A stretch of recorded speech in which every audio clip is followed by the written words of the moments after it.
Hi everybody. So I'm going to be taking you through a review on matter by walking through some Regents review questions. You're going to be trying each of them first, and then I will happily explain the answers. My advice to you is anything you're having difficulty with, jot down a note, make sure to mention it at the end of the review video so that when we're in class, I can touch on those. Maybe make a note of them as well for our after-school extra help, as we will not be taking any in-class time for our review on this unit. So let's jump in. Question number 1. Which particle model diagram represents only one compound composed of elements X and Z?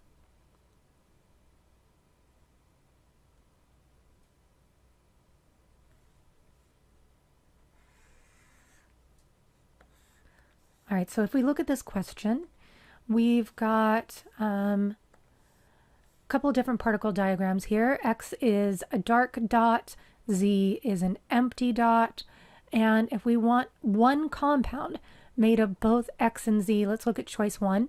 It can't be choice 1 because we have two elements, one being Z, one being X. Those are just diatomic elements. Let's look at 2. It can't be 2 because we have no compounds in here. This is just a monoatomic element and another monoatomic element. Coming up to 3, we have 3 of the exact same type of particle. They're all 2 empty dots and 1 dark dot. That would be a compound composed of element X and Z. So that's going to be our answer. And in number 4, while we still have compounds here, they're not only one compound. Everything here in the box is different. Alrighty, let's look at our second question. In this series of diagrams, which particle diagram represents one pure substance only?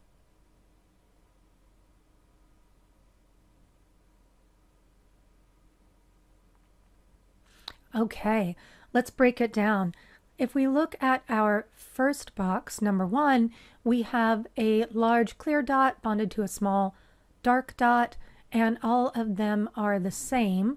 Well, since they're all the same, that looks pure, but let's go on to our other choices. Here in number 2, we have 2 different types of dots. Here we have a diatomic element. Here we have a monoatomic element. Well, those are pure substances, but it's 2 of them. So that can't be the answer. Number 3, we have once again one monoatomic element, another monoatomic element. Those are both pure, but there are 2 of them, so that can't be the answer. Here we have 2 dark dots and 1 light dot. Once again, elements, but there are 2 of them, so that can't be the answer. So here we have a compound, and that compound is our answer. Don't forget, compounds are still pure substances. Looking at number 3, which substance can be decomposed by a chemical change?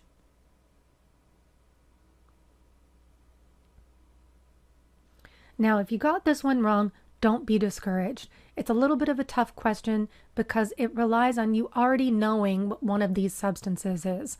So number 1, that is ammonia. The formula for ammonia is NH3. Number 2 is aluminum.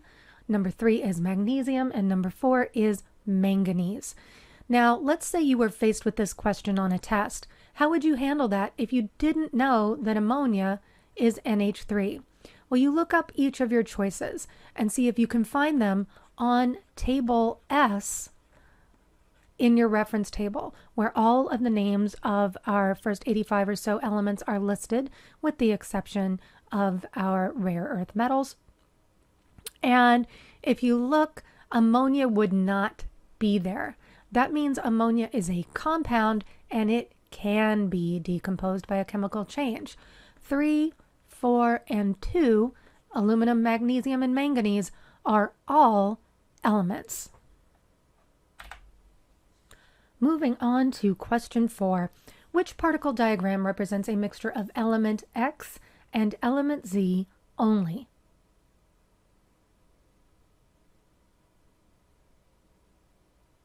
All right, so if we look at this one, element X is a dark dot, element Z is a clear dot, and we want a mixture of element X and element Z. So let's look at choice 1. Well, choice 1, here we have element Z and there we have element X. Doesn't that meet our conditions? Well, no, it doesn't, because they're bonded. Here they're compounds, and it's one compound made of element X and element Z, but that is not a mixture of element X and element Z. Let's look at choice 2. Once again, we're bonded, we're compounds here, we're not elements or lone elements. In choice 3, here we have a lone atom of Z and a lone atom of X. That would qualify.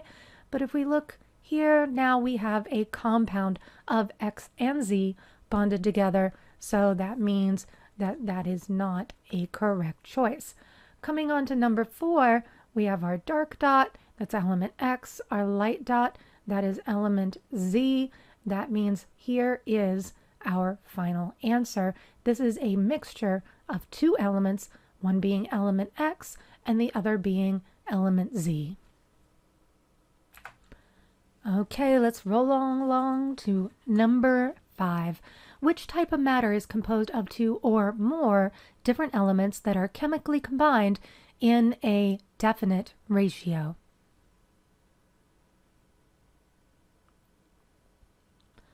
All right, so let's break this one down.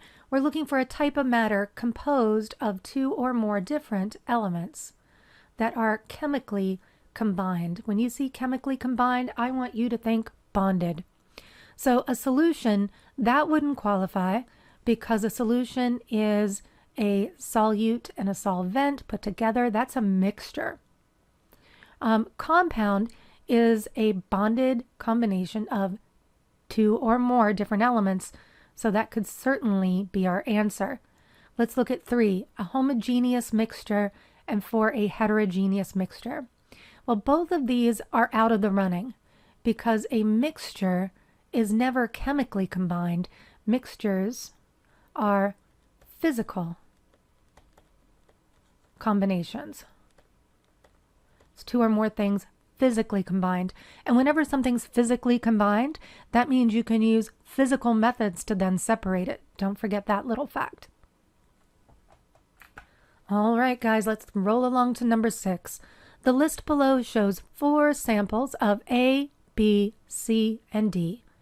A, hydrochloric acid, aqueous. B, sodium chloride, aqueous. C, hydrochloric acid, gas. And D, sodium chloride, solid.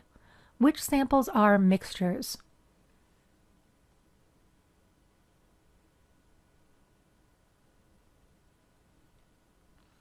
Now, this question relies on you knowing one very important piece of information, and that is that aqueous means dissolved in water. AQ stands for aqueous, which means dissolved in water. Okay, so it's asking which sample is going to be a mixture. Well, here we just have one thing and it's a gas, and here we just have one thing and it's a solid, and that means both of those are out of the running.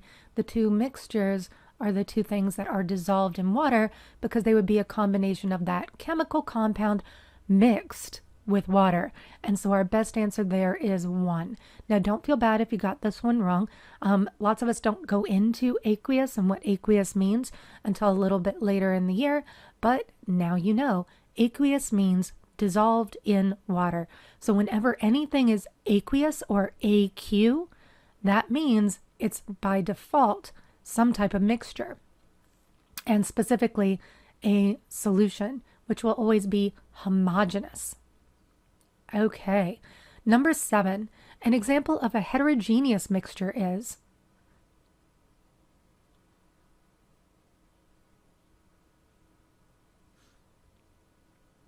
all right, so is our best choice soil, sugar, carbon monoxide, or carbon dioxide? Our best choice here is soil because sugar is a compound, so is carbon monoxide and carbon dioxide.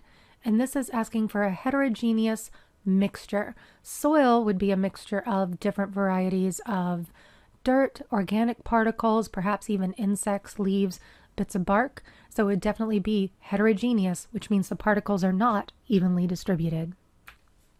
Okay, we're going to go to question 9. Compound 8 has an unclear wording, uses terms that generally aren't used at this point, so we're going to be skipping over it and going to question 9. Which statement describes a chemical property of bromine?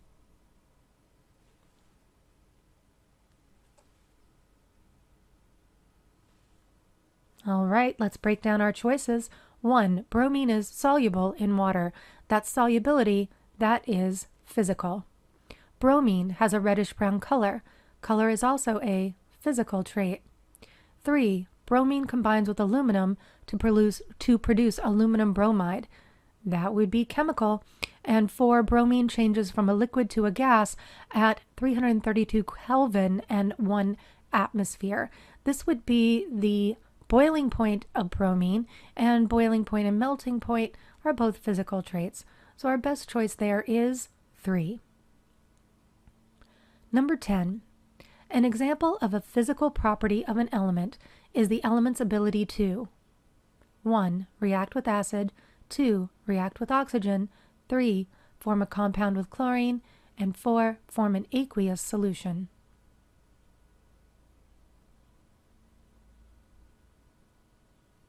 All right, let's look at our choices. 1, react with acid. When you see the word react, I want you to think chemical, and this is looking for a physical property, so we're going to eliminate it. 2, react with oxygen. Once again, reacting with oxygen is oxidation, and that would eliminate that choice because that is a chemical property. 3, form a compound with chlorine. If we're forming a compound, that is definitely a chemical property. This leaves us with form an aqueous solution. Aqueous, once again, meaning able to dissolve in water or dissolved in water. Number 11.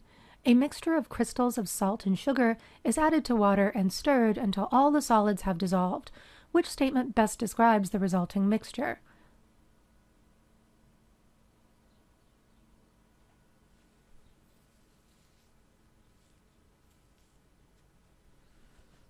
All right, let's break down our choices. Number 1, the mixture is homogeneous and can be separated by filtration. So this mixture is definitely going to be homogeneous because we've said here in the passage that it's a mixture of crystals of salt and sugar, and we're stirring it until all the solids have dissolved. Okay, this means that we have a uniform distribution of particles. So this could work, but can it be separated by filtration? Well, let's use some logic. If the salt and the sugar have fully dissolved, can you filter them out? Well, the answer to that would be no. In order to filter something, you need something in that mixture that is not dissolving. So choice 2, the mixture is homogeneous. We've already established that, and cannot be separated by filtration.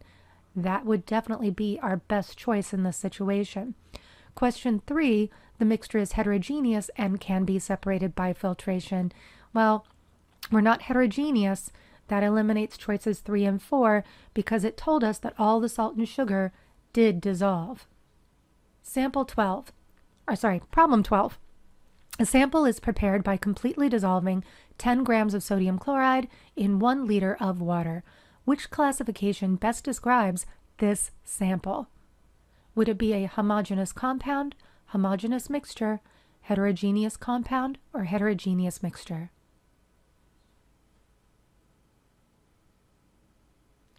Okay, let's break down these choices.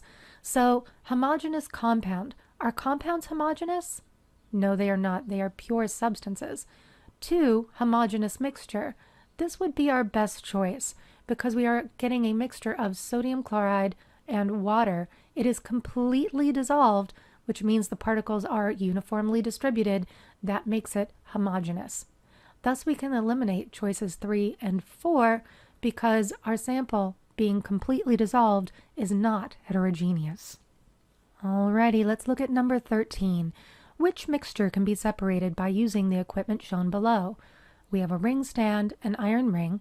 In that is a glass funnel containing a piece of filter paper over a beaker. Choice 1, sodium chloride and silicon dioxide solid. Silicon dioxide, by the way, is sand. 2, sodium chloride and sugar, aqueous. 3, carbon dioxide aqueous and sodium chloride aqueous. And 4, carbon dioxide aqueous and sugar aqueous. Which one would this be able to separate? Alrighty guys, the key here are the phases. Anything that's aqueous is dissolved in water, which means because it's dissolved, it stays in the water until the water is removed, probably using heat or evaporation. So if we look at choice 1, that is our best answer because our sodium chloride is aqueous. However, our silicon dioxide is a solid, or our sand is a solid, which means it would stay in the filter paper, while the sodium chloride dissolved in the water would go right through. Number 14. One similarity between all mixtures and compounds is that both 1 are heterogeneous, 2 are homogeneous, 3 combine in a definite ratio, or 4 consist of 2 or more substances.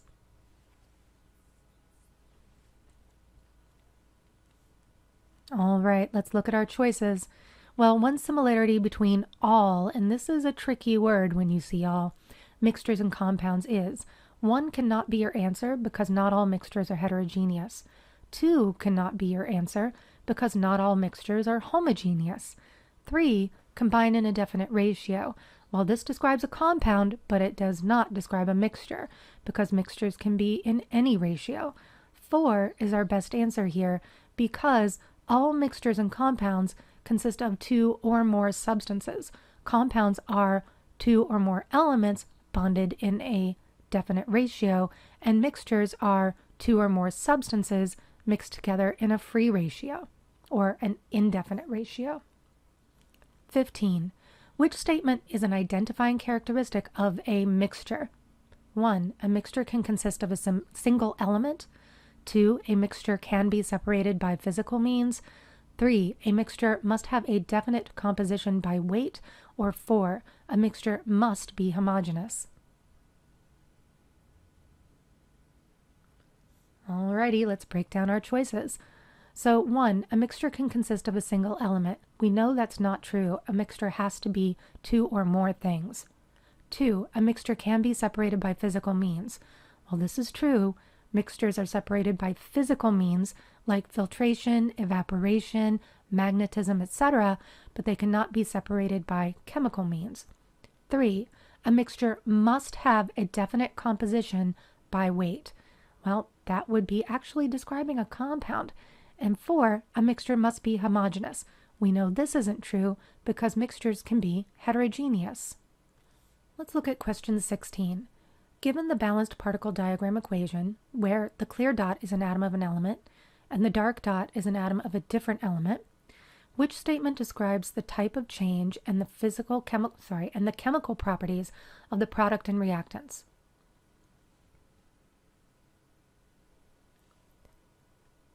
So if we look at number 1, the equation represents a physical change with the product and reactants having different chemical properties.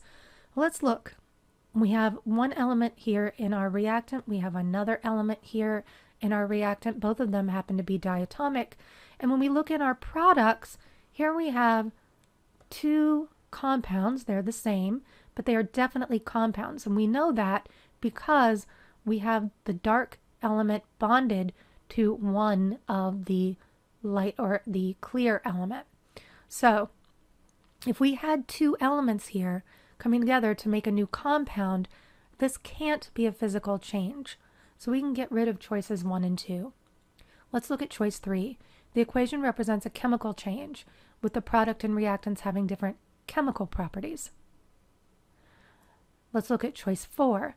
The equation represents a chemical change with the product and reactant having identical chemical properties. Well, things that have different chemical formulas will have different chemical properties, and thus our answer is 3. our two elements in the reactants would not have the same properties as the new compounds in the products. Let's look at question 17. When sample X is passed through a filter paper, a white residue, Y, remains on the paper and a clear liquid, Z, passes through. When liquid Z is vaporized, another white residue remains.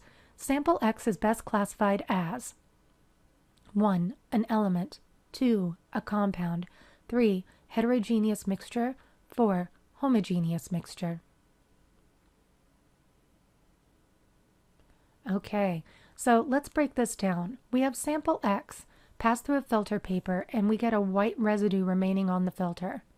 Then what came through is clear liquid Z, and then when that's vaporized, another white residue remains. So sample X at the start can't be an element because we have multiple parts coming out of this.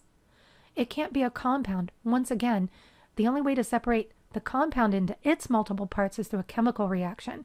And we're just doing physical things here, filter paper and evaporation. A heterogeneous mixture or a homogeneous mixture? Well, if it was a homogeneous mixture, nothing would have remained on the filter paper. That means we have a heterogeneous mixture.